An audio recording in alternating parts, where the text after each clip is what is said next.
the day-to-day of a physician, which is not only seeing, particular set of patients, but it's, filling out forms, it's attending meetings, it's, going to teaching so that they can, hone down on their skills. So how do we take all of this into account?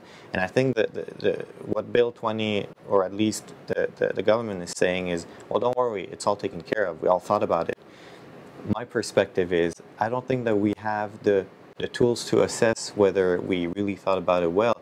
I think it's just a gut feeling about, hey, if we're going to do this, trust us, it's going to work. And all I'm trying to say is, let's be very careful about promising a solution that's going to solve all of the problems that we have, because if it were that simple, someone would have thought about it a long time ago.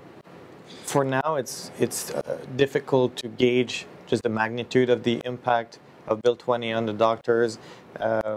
When people talk about it amongst themselves, there's definitely a lot of disheartening statements and feelings about how they feel that their work is undervalued or under-recognized, and how this may or may not affect where they want to practice in the future, be that outside of Quebec or stay in Quebec, but maybe shift their practice to a private practice. And I think that's why it's important for patients and populations to understand that it's not necessarily true that their access will be improved, at least not while keeping the current service, or the service public healthcare system that we have, and guaranteeing the access the way it is. Currently, we're not in a system where the healthcare professionals do not want to see patients. The problem is that they do want to see them, but they can't.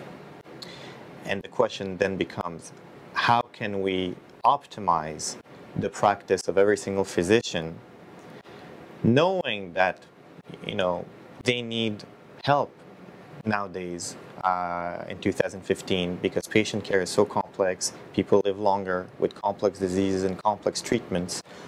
So what we are taught in medical school and in our training is, well, multidisciplinary approaches are the best way to care for patients nowadays. Go out there and practice it.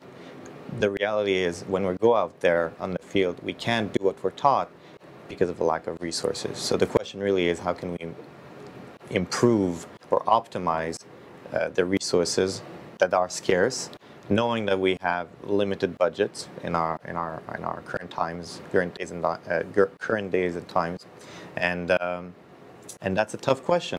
But one thing's for sure, Bill 20 is not the answer.